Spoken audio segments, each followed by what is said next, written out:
믿음의 삶을 살고 있기에 믿음의 삶을 사는 것은 가장 손쉬울 것 같은데, 아이러니하게도 믿는 자로 살아가는 우리들이 가장 힘들어하고 어려워하는 것이 믿음의 삶이란 얘기들을 종종 합니다. 그냥 믿으면 되는 거지 뭐 그렇게 믿음의 삶에 대해서 이것저것 따져보고 또 점검해 볼 필요가 있겠는가라고 말들 하기도 합니다. 이 말은 믿는 자로 살고는 있는데 실제 상황 속에서 믿음의 삶을 사는 것이 무엇인가에 대한 우리의 믿음의 자리가 제대로 정리정돈이 안 되었을 수 있음을 말씀해 주는 겁니다. 그래서 오늘 건강하고 바른 신앙의 삶을 살기 위한 믿음의 삶의 기본기에 대해서 세 가지를 좀 함께 살펴보고 싶습니다. 이 내용은 힘들지 않고요, 이미 우리들이 잘 알고 있는 얘기들을 정리한 것입니다. 그래서 일상 속에 이 내용들을 기억하고 되새김질하면서 지금 내가 바른 믿음의 삶을 살고 있는지 점검해 보시면 세상 속에 나가서도 믿는 자의 삶을 우리 충실하게 살 수 있습니다. 오늘 본문 말씀은 먼저 하나님의 말씀을 믿는 믿음이어야 한다라고 말씀합니다. 믿음은 개인의 생각이나 경험을 믿는 것이 아니고 성경에 기록된 하나님 말씀을 믿는 것입니다. 오늘 본문 2절 말씀은 이렇게 기록되어 있습니다. 내가 너희 중에서 예수 그리스도와 그가 십자가에 못 박히신 것 외에는 아무것도 알지 아니하기로 작정하였음이라. 아멘. 바울은 다메섹 도상에서 부활하신 예수를 만났습니다. 그는 이 사건을 통해서 회심했습니다. 예수님이 하나님의 아들 그리스도시란 사실을 그가 믿게 됐습니다. 어떻게 이것이 가능했는가? 성경 속에 기록된 다윗의 자손, 이 땅에 메시아로 오신 분이 바로 예수님이라는 사실을 말씀을 통해서 깨칠 수가 있었기 때문입니다. 여러분, 바울이 어떤 사람인 줄 우리 잘 알고 있잖아요. 바울은 베냐민 지파요, 히브리인 중에 히브리인이고 또 율법으로도 그런 바리새인으로 집안에 다른 어떤 집안보다 비견해 보았을 때 빼어난 백그라운드를 가지고 있었던 인물이었습니다. 그는 또 그 당시 모든 사람들이 부러워하고 존경하며 그 문화생이 되고 싶어 했던 율법사 가말리엘의 문화생으로 뛰어난 실력을 갖추고 있는 인물이기도 했습니다. 그런 바울이 자신이 지금껏 쌓아왔던 모든 자신의 공적을 다 버릴 수 있는가? 배설물로 여길 수 있었는가? 이거 거의 불가능해 보이잖아요. 상식선에서 보면 이처럼 안 할 것 같잖아요. 이거 가능해 보이는 이야기 아니잖아요. 그런데 바울은 지금까지 찬란하고 화려해 보이고 멋져 보이는 자신의 모든 걸 다 버리되 배설물처럼 여겼다고 고백하거든요. 어떻게 가능했는가? 그럼 다른 것 아닙니다. 지금까지 자신이 알고 깨치고 있었던 그 하나님 말씀이 하나님 말씀으로 믿어졌기 때문입니다. 예수님이 다윗의 자손이라는 하나님 말씀이 자신이 믿어졌을 때 그는 그 믿음으로 지금까지는 자기를 위해서 사던 자신의 인생을 정말 놀랍게 갈아엎고서 이젠 주를 위해서 살고자 결심하고 새로운 변화된 삶을 살기 시작했다는 겁니다. 하나님 말씀의 능력이, 하나님 말씀의 영향력이 얼마나 놀라운 것인지 바울의 삶이 우리에게 말씀해 주시거든요. 창세기 35장 16절 이하를 보면 베델에서 발행해서 에브라스에 약간 못 미칠 즈음에 야곱의 아내 라헬이 길가에서 아들을 낳게 됐습니다. 그런데 라헬이 아들을 출산하는 가운데 그 산고로 인해서 죽게 되었습니다. 그는 좀 그토록 기다리던 아들이 태어난 그 현장에서 죽어야 되는 엄마의 비통함을 이거 견딜 수가 없었어. 그는 태어난 아들의 이름을 베논이라고 짓습니다. 베논이는 슬픔의 아들입니다. 그만큼 지금 자신의 가슴이 얼마나 비통한지, 비탄에 빠져 있는지 죽어가면서 아들의 이름을 슬픔의 아들 베논이라고 지었습니다. 그런데 창세기 35장 18절 말씀을 보면 바로 그 옆에서 자기 아내가 죽어가는 현장을 목격하고 있었던 야곱이 그 아들의 이름을 베논이가 아니라고 베냐민으로 불러야 된다고 그 아들의 이름을 고쳐 불렀습니다. 지금 세상 그 누구보다도 가장 비통할 이는 바로 야곱이지 않습니까? 아내가 죽는 현장이잖아요. 그처럼 가슴 아픈 슬픈 자리에 어디 있겠습니까? 그런데 그 현장에서 아내가 죽어가면서 비탄함으로 비통함에 절어서 아들의 이름을 베논이라고 불렀는데 아니라고, 내 아들의 이름은 슬픔의 아들이 아니라 베냐민이라고, 오른손의 아들, 승리의 아들이라고 이름을 고쳐 불렀습니다. 어떻게 그 현장에서 아들의 이름을 바꿔 부를 수 있었는가? 그 비밀이 창세기 35장 10절 이하에 기록되어 있습니다. 야곱의 이름은 그 이전까지는 속이는 자의 이름이었습니다.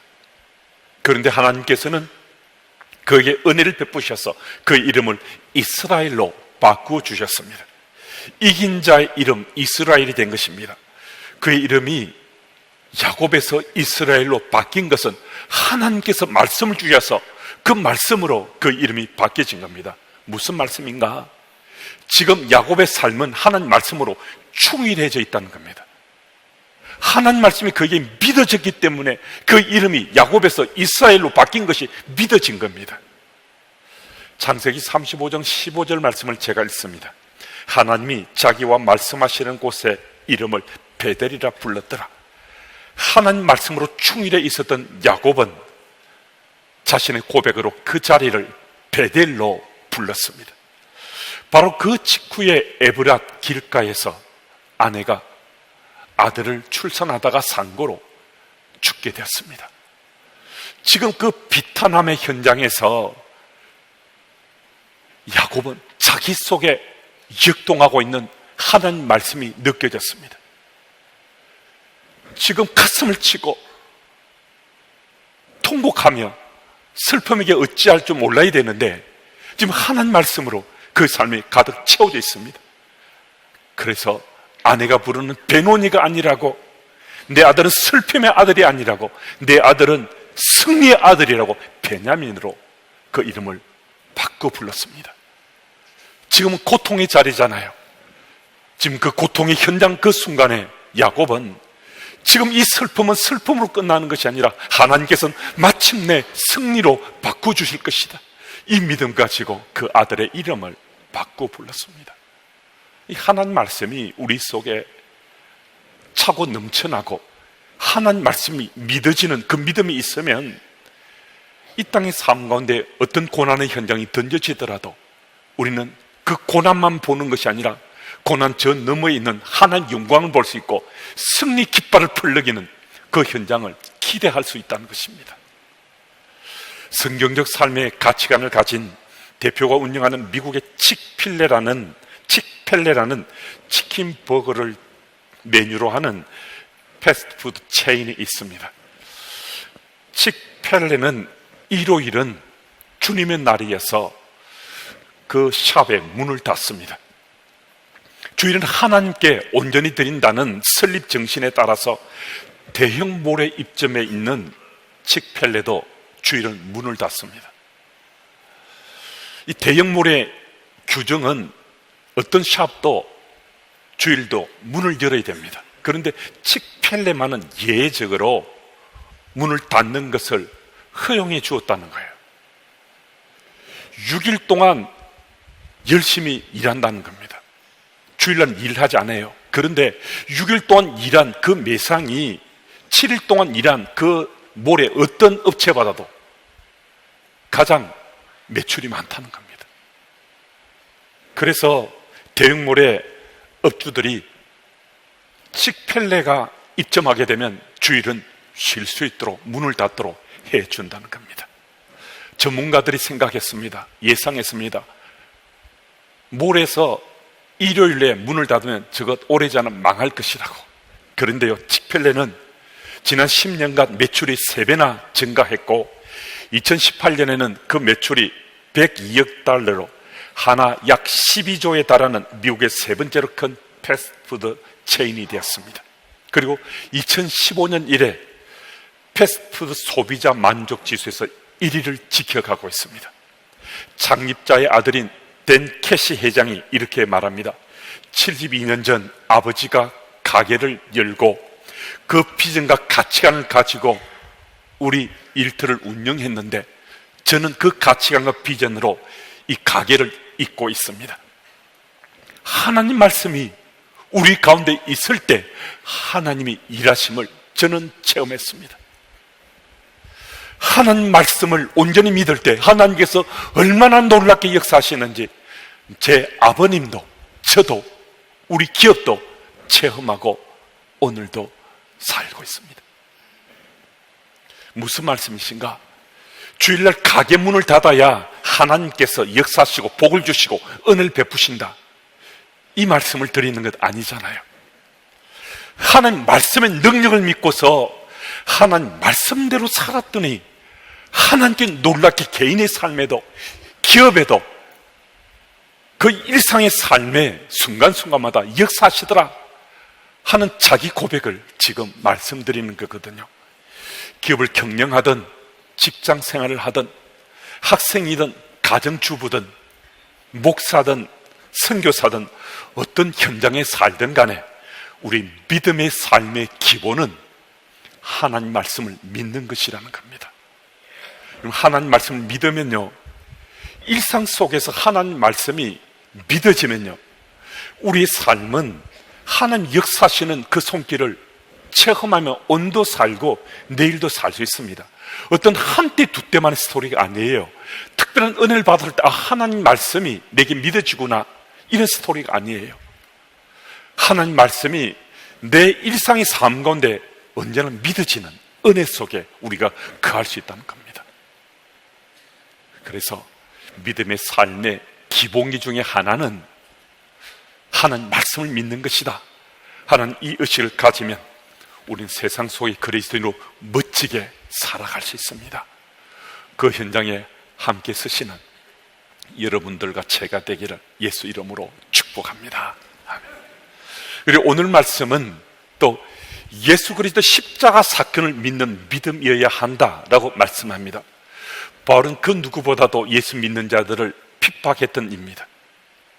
그 누구보다도 예수 믿는 자들을 핍박받게 하는데 앞장섰던 인물이니까 바울은 예수님의 십자가 사건을 무시하고 조롱했던 사람이잖아요. 그런 그가 다메섹 도상에서 부활하신 예수님을 만나게 되었거든요. 예수께서 바울에게 아주 분명한 음성을 들려주셨습니다. 다메섹 도상에서 부활하신 예수를 만났을 때 바울이 놀라서 예수께 주여 누구시니까? 라고 묻습니다. 그때 예수께서는 아주 분명한 음성으로 지금 내가 핍박하는 바로 그 예수가 나다라고 말씀했습니다.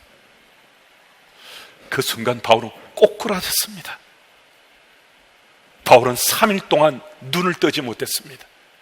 바울은 3일 동안 음식을 섭취하지 못했습니다. 3일 후에 예수님의 제자 중에 한 명인 아나니아의 안수를 받고 눈을 뜨게 되었고, 그리고 음식물도 섭취할 수가 있었습니다. 다메섹 도상에서 부활하신 예수를 만난 그 이후에 바울은 예수님의 십자가 사건을 믿게 되었습니다. 여러분, 예수님의 십자가 사건은요, 두 가지를 말씀해 줍니다. 하나는 예수님이 십자가에 의해서 우리 죄를 대속하기 위해 죽으셨다는 겁니다. 죽으셨습니다. 다른 하나는 예수께서 십자가에 죽으셨는데 저 죽음을 깨뜨리시고 부활하셨다는 또 한 가지입니다. 근데 이것은 우리에게 두 가지 토픽에 대해서 아주 분명하게 말씀해 주는 거거든요. 그 하나는 죄의 문제요, 다른 하나는 죽음 이후의 문제입니다. 여러분, 우리가 솔직하게 하나님 앞에 서서 우리 마음을 그대로 오픈해 보면요, 우리가 세상 살면서 가장 두려워하고 무서워하는 것이 무엇인가? 내가 아니라고 노하고 싶어도요, 이거 인정할 수밖에 없는 아주 무섭고 두려운 것 두 가지만 꼽아라면요, 다름 아닌 하나는 죄의 문제입니다. 죄의 문제. 하나는요, 죽음 이후의 문제입니다.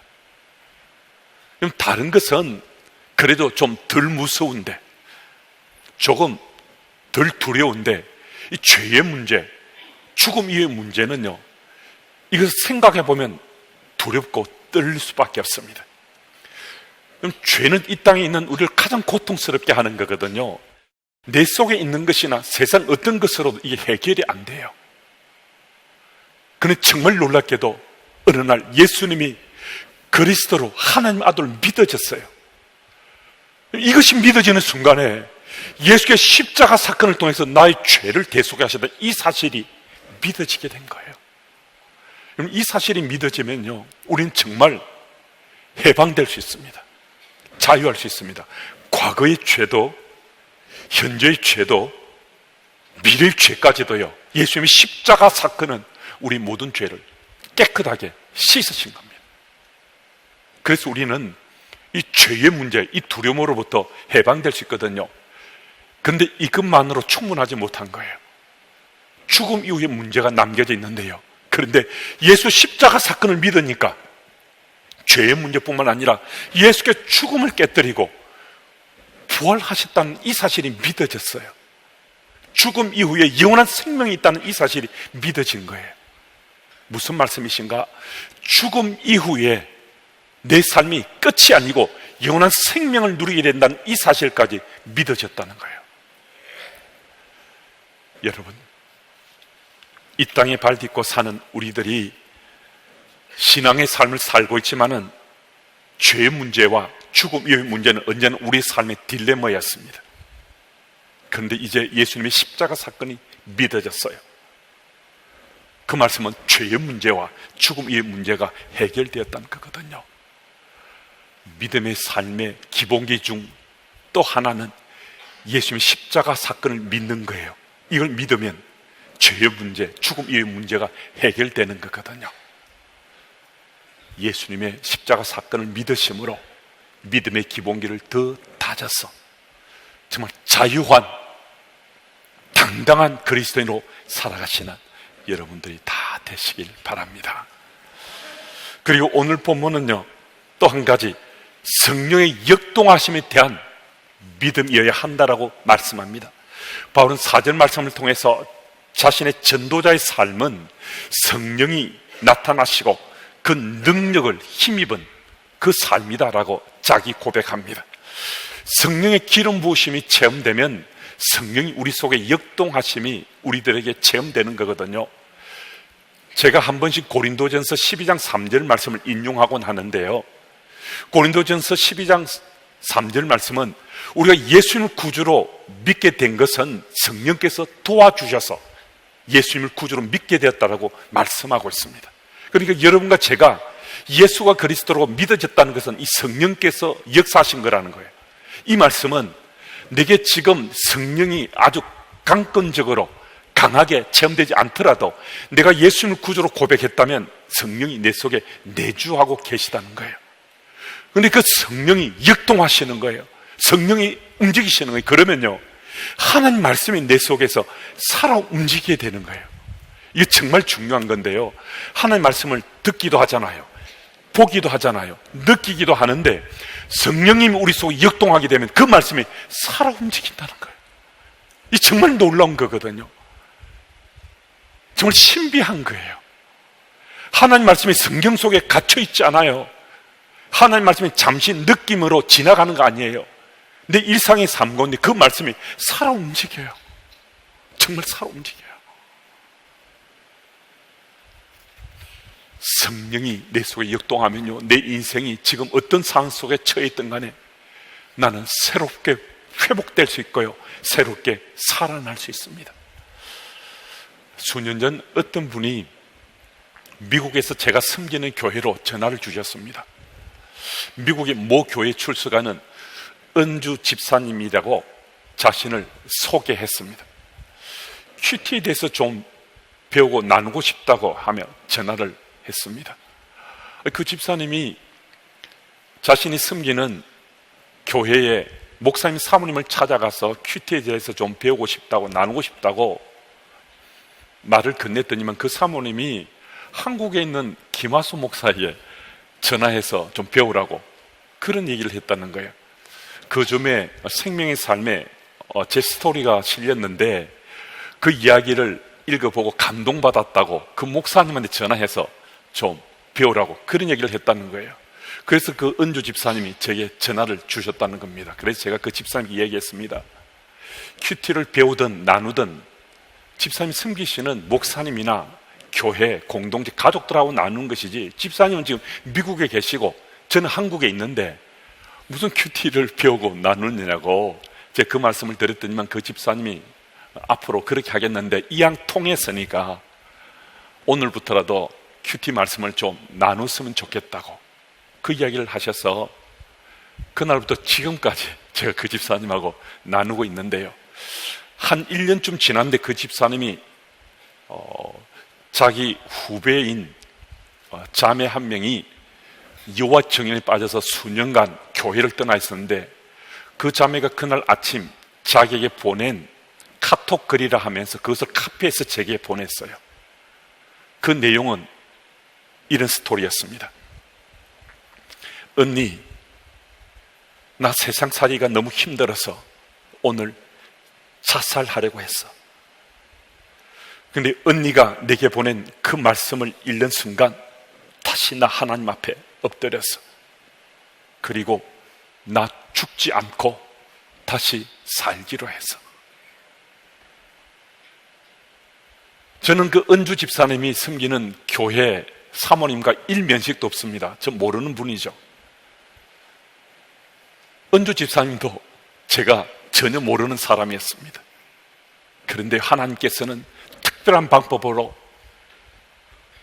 약 1년 전에 하는 말씀으로 우리를 엮어주시고 약 1년 후 자살하려 하는 한 자매의 생명을 구해 주셨습니다.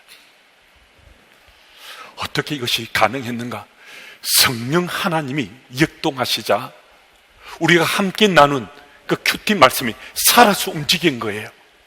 그날 아침 그 큐티 나눔 글을 받은 그 자매가 그 글을 읽는 순간에 하는 말씀이 살아서 움직인 거예요. 막 자살하려고 했던 그 자매가 그 말씀을 통해 하나님이 살아계심을 체험하고 나 죽지 않고 살겠다고 하는 글을 언니 집사님에게 보낸 것이었습니다. 여러분, 성령이 우리 속에 역동하심을 체험하면요, 하나님의 말씀이 살아있음이 우리에게 일상 속에 체험됩니다. 하나님의 말씀은 살아있는 것, 이거 다 우리 알잖아요. 한때든 두때든 어느 때든 우리는 하나님의 살아계심을 우리 체험한 사람이잖아요. 그런데 성령이 이미 내 속에 내주하고 계신데 이 성령이 역동하심이 체험되면 일상의 매 순간 하나님의 말씀이 살아서 역사하시는 그 체험을 하며 믿는 자의 삶을 내가 살 수 있다는 거예요. 그래서 믿음의 기본기에 또 한 가지 중요한 것 하나는 성령의 역동하심을 믿는 믿음입니다. 예수를 믿되 이 믿음의 삶의 기본기가 우리 속에 채워지면 이 삶을 갖추가면 우리는 바른 그리스도인의 세상 속에 잘 살 수 있습니다. 아무리 세상이 조석으로 상황이 바뀌어지고 세상이 아무리 까칠하고 거칠더라도 믿음의 삶의 기본기를 갖추게 되면 우리는 세상 속에 당당한 그리스도인으로 살아갈 수 있습니다. 그 현장에 함께 서시는 여러분들과 제가 되기를 예수 이름으로 축복합니다.